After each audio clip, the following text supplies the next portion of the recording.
안녕하세요. 자, 오늘 형법 문제는요. 18년 경찰 승진 시험 문제입니다. 거기에 결과적 가중법 문제가 포함되어 있기 때문에 제가 요거 좀 했으니 결과적 가중법을 여러분 잘 좀 확인해 보세요. 자, 1번부터 보겠습니다. 갑이 피해자의 재물을 강취한 후 살해할 목적으로 피해자의 집에 방화를 해서 피해자가 사망했다면 갑의 행위는 강도살인죄와 현주건조물 방화치사죄의 상상적 경합이 성립한다. 맞죠? 자, 여러분 그 결과적 가중법을 좀 기억하실게. 결과적 가중법은 기본적으로 기본 범죄가 있는데 이 기본 범죄 때문에 중한 결과가 발생한 경우죠. 그래서 결과가 중요하다 그래서 결과적 가중범 그럽니다. 결과는 기본 범죄는 고의고요. 얘는 과실입니다. 그래서 우리 결과적 가중법은 기본적으로요. 군대에서 고참이 신참의 버릇을 고치려고 버릇을 고치려다가 때렸어요. 근데 실수로 죽어버렸어요. 이런 게 결과적 가중범입니다. 결과적 가중범은 원래 죽이려고 한 적은 없는데 실수로 죽인 겁니다. 실수로 죽였는데 폭행은 버릇을 고쳐주려고 폭행은 고의가 있어요. 그래서 고의가 했는데 생각했던 것보다 중한 결과가 실수로 발생해버린 거죠. 그래서 결과적 가중법은 고치려고 그랬다라고 기억하세요. 기본 범죄는 고의고요. 이 결과가 다 치로 붙어요. 치자가 붙습니다. 그래서 결과적 가중법은 다 치자가 붙어요. 감금, 치상, 폭행, 치상, 폭행, 치사 이렇게 본다고. 대신 앞에는 고의가 있어야 돼요. 고의가. 그래서 고치려다가 실수로 이게 결과적 가중법이라고 생각하시면 돼요. 고치려다가 실수로 한 거다. 고치려다가 한 거다. 이렇게 생각하시면 돼. 고치사, 고치상 이러면 다 결과적 가중법이에요. 그게 결과적 가중법이라고 생각하시면 됩니다. 그럼 이제 고치려다가 실수로 한 게 결과적 가중법인데 고치려다가 실수로 한 게 아니라 죽이려고 해버렸단 말이에요. 죽이려고 일부러 그랬다. 그럼 이제 문제가 생기는 겁니다. 근데 죽이려고 했으면 살인죄인데 고치려고 하는 것처럼 위장을 하는 거예요. 저는 사실 고치려고 하는 거였는데 그렇게 보일 수가 있다는 거죠. 그러면 원래는 실수로 죽인 것만 결과적 가중범이라고 하는데 이런 경우가 있대죠. 기본 범죄가 고의인데 이 중한 결과도 실수가 아니라 고의로 한 거예요. 이것도 고의로 한 경우입니다. 그럼 이걸 결과적 가중범이라고 할 수 있느냐? 결과적 가중범은 원래 결과가 실수로 발생해야 결과적 가중범인데 이거는 고의로 죽이려고 그런 거잖아요. 그럼 이건 결과적 가중범이 아니에요. 원래 아닌데 우리 결과적 가중범은 이런 경우도 결과적 가중범을 인정하자라고 하는 게 가짜 결과적 가중범이라고 합니다. 그래서 얘를 부진정 결과적 가중범이라고 하죠. 자, 왜 부진정이라고 붙였느냐? 원래 결과적 가중범은 결과가 실수로 했어야 돼요. 실수로. 고치려다가 실수로. 근데 이거는 일부러 그랬잖아요. 일부러.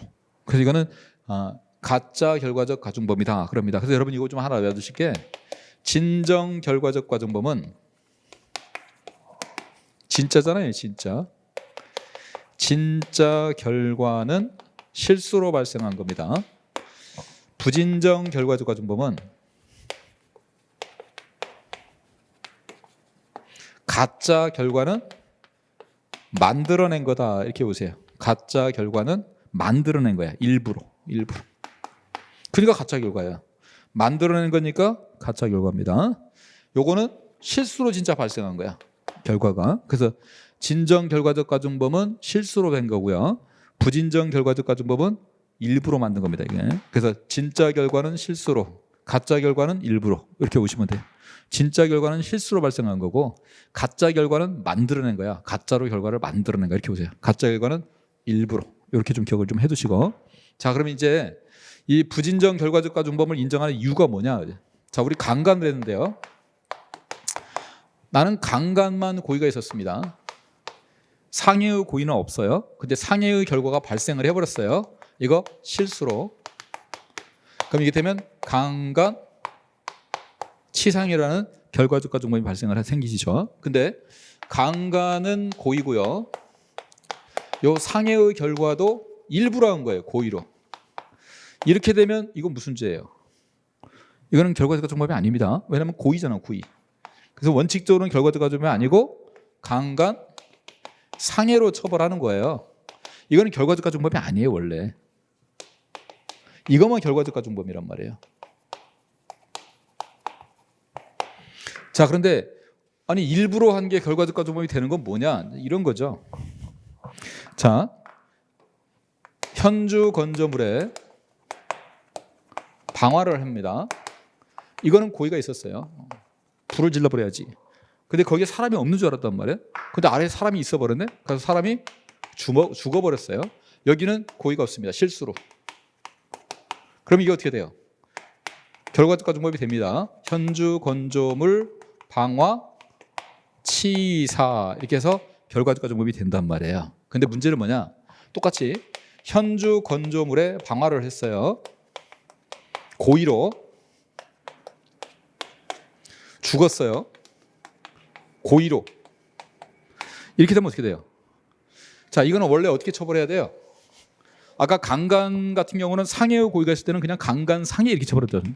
그럼 이것도 원래는 어떻게 처벌해야 되냐면 현주 건조물 방화 상해 이렇게 처벌해야 맞는 거예요. 치자가 들어가면 안 된다는 거야. 치자가 들어가면 결과적 가중법이 되는 겁니다. 제가 고치려고라고 하는 얘기가 자꾸 왜 얘기하냐면 이 치자가 들어가야 결과적 가중법이에요. 그럼 얘는 치자를 넣으면 안 된다는 거예요. 결과적 가중법이 아니기 때문에. 그래서 그냥 상해 이렇게 처벌해야 되는데 문제는 이렇게 상해가 아니라 사망이죠. 사망. 살인 이렇게 해야 되는데 문제는 이런 죄가 없다는 게 문제인 거죠. 이게. 자, 이 죄가 없다 보니까 이렇게 처벌할 수가 없다는 겁니다. 여러분 기본기를 좀 잘 다지셔야 되는데 우리가 죄수를 논할 때 보세요. 두 개의 죄가 있는데 우리 두 개의 죄에서 항상 검토할 게 있다고 그랬죠. 두 개를 하나로 묶어버릴 수 있는지 요거 하나 검토하셔야 되고 또 하나는 두 개가 있을 때 하나를 없앨 수 있는가를 검토해야 된다고 그랬습니다. 자, 하나를 없앨 수 있는 경우는 우리가 뭐냐면 흡수관계. 얘가 용 안에 흡수됐을 때 강간죄를 저지를 때 폭행죄 흡수되죠. 짜장면에 단무지 이런 거 흡수된다고 그랬잖아요. 이런 거. 그 다음에 보충관계. 고의범이 되면 과실범을 인정하지 않는다. 자기범이 인정되면 부자기는 인정하지 않는다. 이런 거. 이런 거 이제 이런 거. 근데 이것도 보세요. 두 개를 묶어버려 이렇게 하나로 묶어버리는 경우. 이건 언제예요? 이건 딱 두 가지밖에 없단 말이에요. 하나는 단일하고 계속된 의사로 동일한 방법으로 동일한 피해자에게 피해를 입혔을 때 이게 우리 포괄일죄라고 하는 거. 단속 의사로 방해 이렇게 된. 자, 비슷한 것들이 이렇게 되면 이건 하나로 묶어요. 하나의 의사로 동일한 방법으로 같은 피해자에게 사기를 치면 그 사기죄는 묶어서 하나의 상습사기 이렇게 묶는단 말이에요. 이렇게 사기가 하나가 된단 말이에요. 자, 근데 요게 아닌 경우에는 이거는 전제가 뭐냐면 다 같은 거야 돼. 같은 건데 다른 것을 묶는 경우가 있단 말이에요. 그게 뭐냐면 법의 규정이 있을 때. 법의 규정이 있으면 묶습니다. 그 묶는 거 대표적인 게 결합범, 상습범 뭐 이런 것들이 있단 말이에요. 그럼 얘들은 법의 규정이 있을 때만 묶을 수 있는 겁니다. 그러면 요 보세요. 지금 여기 보면 현주 건조물 방화와 사망이라는 결과는 전혀 다른 거예요. 전혀 다른 거기 때문에 이 다른 걸 묶으려면 법의 규정이 필요해요. 근데 법의 규정이 필요한데 이게 실수로 한 거는 법의 규정이 있다는 거예요. 치사가. 근데 일부러 죽인 거는 요 살인으로 묶어놓은 규정이 없더라는 거야. 그럼 없으면 원래는 어떻게 해야 돼요? 못 묶어요. 그럼 원래는 현주 건조물 방화 앤드 살인 이렇게 처벌해야 돼요. 그럼 이렇게 처벌하는 게 맞다는 겁니다. 대신에 동시에 했기 때문에 이게 상상적 경험이 된단 말이에요. 그럼 상상적 경험은 처벌 어떻게 해요? 중한죄로 하나 처벌한단 말이에요. 그럼 현주 건조물 방화는 이게 무기 3년 이상이고요. 살인죄는 사형 무기 5년 이상입니다. 그럼 얘는 뭘로 처벌받게 돼요? 중한죄인 이걸로 처벌을 받게 돼요. 근데 문제는요. 이 현주 건조물 방화 치사죄는요. 형이 사형 무기 7년 이상이란 말이에요. 그럼요. 이게 형이 더 세죠. 자 보세요. 불을 질렀는데 실수로 죽인 놈은요. 사형 무기 7년 이상의 징역을 받습니다. 사람을 죽여버리려고 불을 지른 놈은요. 5년 이상을 받습니다. 누가 더 나쁜 놈이에요? 이놈이 훨씬 나쁜 놈이에요. 이거는 일부러 죽인 거니까. 훨씬 나쁜 놈인데 형은 얘가 더 세요. 이런 형의 불균형이 생긴다는 거야. 그래서 우리 대법원이 어떤 논리를 갖고 왔어요? 요렇게 죽였어도 요렇게 처벌하겠다는 거야. 이렇게 요걸로 처벌하겠다. 이게 맞다는 거야. 이게 일부러 죽인 놈을 실수로 죽인 놈보다 더 낮게 처벌하는 건 말이 안 된다. 그럼 얘도 요걸로 처벌하겠다. 그럼 이거 우리 죄수론에 안 맞는데, 원래 이런 게 하려면 법의 규정이 있어야 되는데라고 하는데, 제가 얘기했죠. 죄수론의 취지가 뭐라고 써요. 죄수론. 죄가 하나인지 둘인지를 따지는 건 형벌의 균형이에요. 형벌의 균형. 형벌을 적정하기 위해서 만든 게 죄수론이라는 거예요. 그러면 이렇게 하는 게 형벌이 적정하다면 이렇게 인정해도 된다는 거예요. 이게 우리 이제 대법원의 논리예요. 그래서 이렇게 고의로 죽인 놈도 치사로 본다는 겁니다. 여러분, 치사는 실수만 치사라고 한다고 그랬잖아. 근데 얘는 고의로 한 놈이잖아. 그러니까 가짜 치사가 되는 거예요. 얘는. 그래서 얘는 부진정 결과적 가중범이라고 하는 겁니다. 그럼 부진정 결과적 방법 인정하는 게 뭐냐? 원래 치사는 실수로 죽인 놈만 인정하는 게 결과적 가중범이다. 이게 진짜 결과적 가중범이다. 근데 얘는 실수가 아니라 뭐다? 고의로 했다. 고의로 했는데도 이걸로 인정한다. 그래서 얘는 가짜 결과적 가중범이라고 그래요. 실수가 아니라 뭐라는 거예요? 고의로 죽인 것도 이걸로 인정한다. 현주건조물 방화치사로 인정해서 요걸 인정해버리겠다는 겁니다. 그러면 이제 고의로 죽여도 치사가 될 수 있다는 걸 아셔야 돼요. 고의로 죽여도 이런 조문이 없으면, 이런 법조문이 없으면 그냥 치사로 인정을 해버립니다. 요게. 자, 그래서 결과적 가중법 이렇게 인정하는데, 문제는 이제 죄수론이 문제가 생기는 거예요. 자, 이렇게 고의로 했어요. 고의로. 고의, 기본범죄도 고의, 중한 결과도 고의.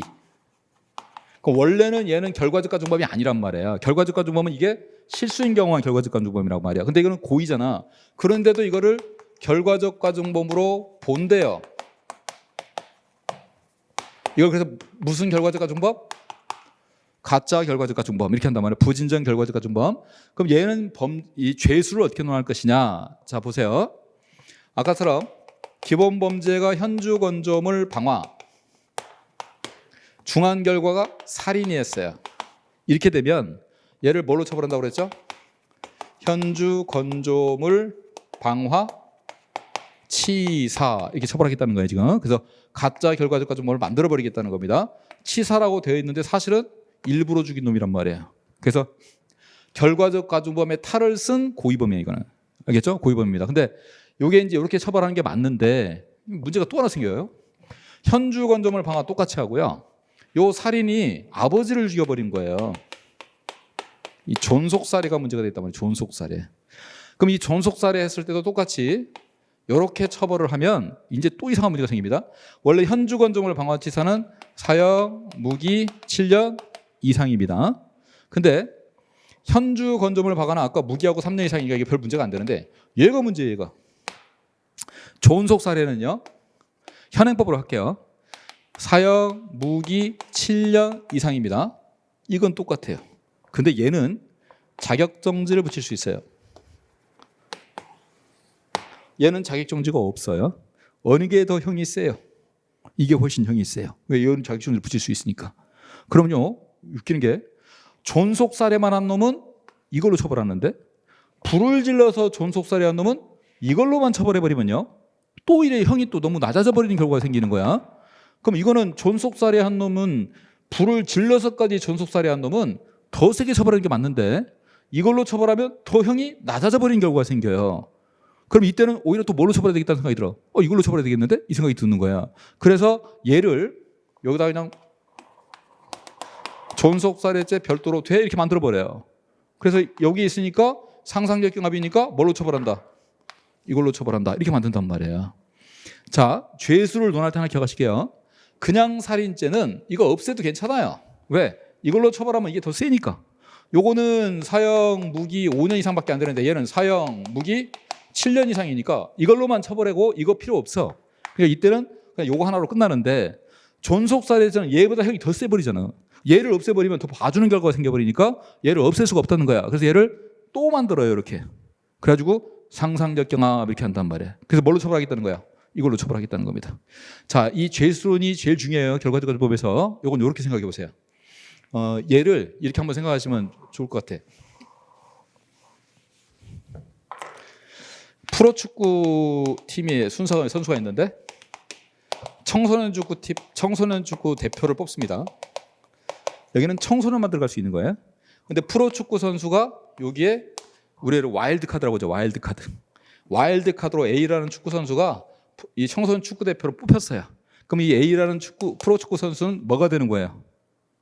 청소년 국가대표가 되는 겁니다. 그럼 이 사람은 프로 축구 선수가 아니라 이제 특별히 청소년 국가대표가 된 거예요. 그럼 이 사람은 청소년 국가대표다 이렇게 불러줘야 돼. 프로 축구 선수라고 부르면 안 되고 기본적으로 그렇게 된다. 왜? 특별히 여기를 뽑혔으니까. 그럼 이 사람은 청소년 국가대표가 돼버린 거야 이렇게요. 자, 그런데 일반적인 선수는 그냥 여기 포함시켜버리면 된다는 거야. 근데 얘가 손흥민이었다고 한번 쳐보세요. 자, 손흥민을 청소년 축구대표의 와일드카드로 집어넣었어요. 그러면 손흥민이가 뭐가 돼? 손흥민은 청소년 축구대표가 된단 말이야. 근데 얘를 청소년 축구대표 시켰다고 해서 국가대표에서 빼버리면 국가대표가 전력이 떨어져 버려요. 그럼 얘는 어디에도 남겨놔야 될까? 국가대표도 남겨놔야 된다는 거야. 얘는 국가대표도 뛰고 청소년 대표도 뛰고 동시에 뛰어야 되겠다는 거야. 얘는. 왜? 얘가 너무 중요한 애니까. 너무 중요한 애는 여기를 넣었다고 해서 여기를 안 하게 해버리면 안 된다는 거야. 그럼 얘는 국가대표로도 역할을 해야 되고 무슨 역할도 해야 되고 청소년 축구대표도 해야 된다는 거야. 왜? 손흥민이니까. 일반적인 프로축구 선수는 여기 가면 그냥 이것만 하면 돼. 이것만 하면 돼. 근데 손흥민은 이것만 하는 게 아니라 뭐도 해야 돼? 국가대표도 해야 돼. 이 국가대표도 남겨놔야겠다는 거야. 이거 프로축구 선수가 누구냐에 따라서 일반적인 애하고 좀 특별한 애, 좀 중한 애 이렇게 생각하시면 돼. 자, 봐보세요. 얘가 죄를 저질렀는데 그냥 살인죄 그러면요 얘는 여기 들어가 버린다고. 이거 하나만 끝나요. 이걸 별도로 만들 필요가 없어요. 그러니까 얘는 청소년 국가대표 돼버린 거야. 이걸 끝인데 얘가 손흥민이야. 그냥 살해가 아니라 무슨 살해야? 존속 살해야. 그럼 손흥민도 되면 이것도 되지만 이거 없애면 안 됐다는 거야. 그래서 존속 살해를 그대로 살려놔요. 그래서 두 개의 죄가 된단 말이야. 그러니까 얘가 저지른 범죄가 일반 기본 범죄인지 아니면 굉장히 중한 범죄인지 갖고 따지셔야 돼. 그냥 기본적인 건 이거 하나만 성립이 돼버리고 이건 굳이 필요 없어 이렇게 합니다. 근데 손흥민은 이것만 필요한 게 아니라 손흥민 자체가 국가대표가 해줘야 돼. 그래서 얘를 그대로 살려둔다 이렇게 생각하시면 돼요. 그래서 기본 범죄와 존속 살해 요거 좀 주의를 해두시면 돼요. 기본 범죄는 현주관점을 방화치사죄만 된다. 근데 존속 살해가 돼버리면 현주관점을 방화치사죄 외에 존속 살해가 또 있다. 알겠죠? 손흥민은 손흥민으로 역할을 또 해줘야 된다. 이것뿐만 아니라 이것도 있어야 된다. 이렇게 생각하시면 돼요. 그래서 얘는 상상적 경합이 돼요. 그래서 보시면은 문제에 지금 재물을 강취한 후 살해를 했잖아요. 뭐 했어요? 얘? 강도 살인을 했잖아. 그냥 살인도 아니고. 강도 살인은 형이 엄청 세죠? 이거는 별도로 살려줘야 돼. 그래서 강도 살인죄와 현주 건조물 방화치사죄의 상상적 경합이 성립합니다. 물론 1번 설문을 엄격하게 이론에 하면요. 이거는 결과적 가중범에 흡수되는 개념이 아니라 강도 살인죄는 원래부터 별개의 죄, 현주 건조물하고. 근데 여러분 공부하기에 그것까지 설명하면 제가 너무 기니까 그냥 간단하게 문제 풀기는 현주 건조물 방화를 했는데 존속살해나 강도살인 정도 되면 이거 손흥민급이네. 그럼 얘도 살려놔야 돼. 그래서 존속살해와 강도살인죄 살려두고 현주 건조물 방화치사죄의 상상이가 이렇게 하면 되고 그냥 보통 살인 그러면 일반적인 선수로 그냥 여기에 들어가 버려. 그래서 현주 건조물 방화치사죄만 돼. 이렇게 외우시면 돼. 알겠죠? 그래서 1번은 맞는 거예요. 자, 2번. 경찰 공무원이 지명수배 중인 범인을 발견하고도 직무상 의무에 따른 적절한 조치를 취하지 아니하고 오히려 범인을 도피케 했습니다. 자, 이거는 범인 도피죄도 되고 직무유기죄도 되느냐? 우리 자기도 되고 부자기가 되면 부자기는 없앤다. 자기만 남는다. 따라서 범인 도피죄만 돼야 되지 직무유기죄는 성립하지 않죠. 그래서 범인 도피죄만 됩니다. 그래서 직무유기죄 틀렸고. 3번. 건설업자가 건설 기술자를 현장에 배치할 의무를 위반해서 과실이 있죠. 자, 과실이 있고 그 과실로 인해서 도로의 집안지마 방지를 위한 그라우팅 공사 과정에서 가스가 폭발했답니다. 이거 현장 배치 해랬으면 이런 일 안 일어났겠죠. 이거는 과실 책임이 있고 인과관계 인정됩니다. 인정되지 않는다. X. 4번. 성을 사는 행위를 알선하는 행위를 업으로 하는 자가 성매매 알선을 위한 종업원을 고용하면서 고용 대상자에 대해서 아동 청소년의 보호를 위한 연령 확인 의무의 이행을 안 했네요. 자, 연령 확인을 적극적으로 안 했다는 얘기는 청소년이어도 상관없다죠. 그럼 뭐는 인정된다? 미필적 고의가 인정된다. 따라서 아동 청소년의 성을 사는 행위에 알선에 관한 미필적 고의가 인정된다. 우리 비슷한 판례 하나 더 있죠? 청소년 유해업소에서 청소년을 고용하면서 그 청소년의 건강진단 결과서만 보고 확인해버리고 주민등록증 확인하지 않은 거 그것도 충분히 청소년 고용의 미필적 고의가 인정된다. 똑같은 판례죠. 똑같은 판례. 그래서 청소년인지를 정확히 확인하지 않으면 미필적 고의가 인정된다라는 것까지. 그래서 이 사례는 1번이 답입니다. 자, 수고했습니다.